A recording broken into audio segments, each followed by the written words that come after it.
We've come to the end of the canvas, so now let's talk about Netflix's own costs.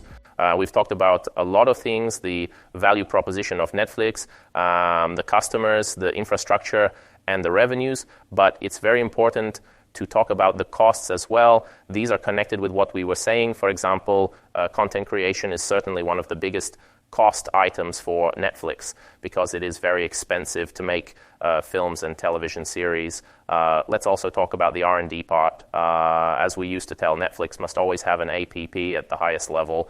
Any kind of changes must be done very quickly and very well. Let's also think about the fact that Netflix has to buy some content. The licensing part is not only part of Netflix, which allows them to sell their own content, but also that of acquiring third-party content. There are also other aspects, for example, the payment part. If we pay with PayPal, maybe there is a small percentage that is not within Netflix, and obviously there are incredible marketing costs because Netflix needs to communicate itself on many markets and with a very large number of activities. So we think that these could be among the main costs. Clearly, there are also infrastructure costs because Netflix requires a lot of content and above all, a lot of bandwidth for the videos it allows us to watch. In the case of Tesla, we have very high production costs because we are talking about a company that creates cars. Consider that the economies of scale that Tesla manages to make are made when a certain number of orders are guaranteed. It's very important for Tesla to be able to have this kind of economy. Clearly, they will also have costs from a research and development point of view. Here we have a company that always talks about innovation, and therefore it will be very important to evaluate this part as well. Of course, we have costs including taxes, funding, etc. Let's consider that Tesla will have most of its costs on the production side.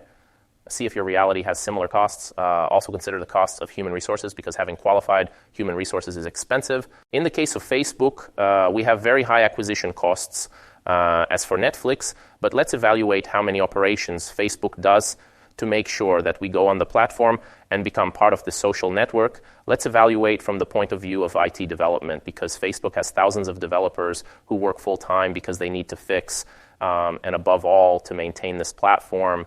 There is always a part of transactions where Facebook does not keep everything because if there are payments, sometimes external providers are used. There can be a very strong marketing and R&D part. Also evaluate from your point of view if it can be part of your solution because it is clear that in the current competitive scenario, it is very important to always have something different. So even in the case of Facebook, you see that the costs are differentiated, but in all these cases, we are not talking about costs at a quantitative level, but only what they are. So consider that the canvas is just a kind of overall recap of the company.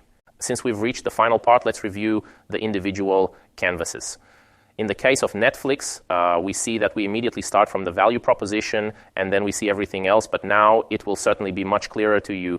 And the same will happen to Tesla, which, as you can see, has a slightly different, very colorful interpretation. You can, of course, choose to be as creative as you like on this type of document.